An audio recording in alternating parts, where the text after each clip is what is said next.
Peristiwa 17 Oktober 1952. Pada 17 Oktober 1952, ribuan demonstran yang didukung unsur militer mengepung Istana Merdeka di Jakarta. Mereka membawa kendaraan lapis baja dan artileri yang diarahkan ke istana. Dilatar belakangi oleh banyaknya perwira Angkatan Darat yang kecewa karena parlemen terlalu sering mencampuri urusan internal militer. Tuntutan utama insiden ini adalah meminta pembubaran parlemen.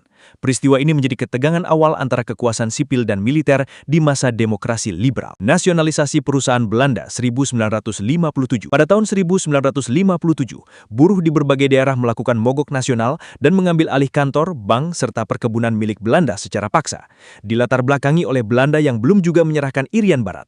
Tuntutan utama dari aksi ini yaitu meminta kembalinya Irian Barat ke Indonesia. Dampak dari kejadian ini adalah banyaknya perusahaan Belanda yang dinasionalisasi. Demonstrasi mendukung dekret Presiden Juli 1959.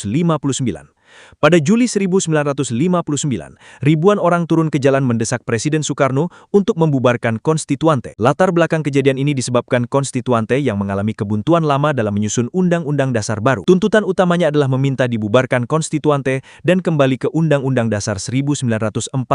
Dampak atas kejadian ini memberi legitimasi bagi Soekarno mengeluarkan dekret Presiden 5 Juli 1959. Demonstrasi Ganyang Malaysia 1963. Pada tahun 1963, demonstrasi massa mencapai puncaknya dengan pembakaran gedung kedutaan besar Inggris di Jakarta. Dilatar belakangi oleh Indonesia yang sangat menentang keras pembentukan Federasi Malaysia yang dianggap sebagai proyek neokolonialisme Inggris.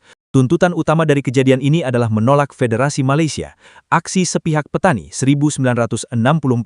Pada tahun 1964, aksi sepihak petani terjadi secara besar-besaran di Jawa Tengah dan Jawa Timur. Petani miskin mengambil alih lahan secara paksa, dilatar belakangi oleh pelaksanaan land reform yang dianggap terlalu lambat.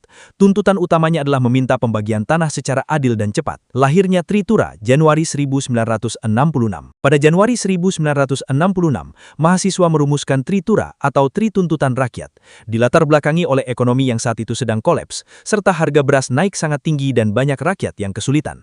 Tuntutan utamanya adalah meminta dibubarkannya PKRI, diperbaikinya kabinet, dan turunkan harga barang-barang pokok. Boykot Kabinet 100 Menteri, Februari 1966. Pada Februari 1966, mahasiswa melakukan berbagai aksi protes terhadap pelantikan kabinet baru. Dilatar belakangi banyaknya menteri yang dianggap bermasalah dan tidak kompeten. Dampak kejadian ini menyebabkan suasana politik semakin tegang dan menunjukkan penurunan kepercayaan publik terhadap pemerintahan Soekarno.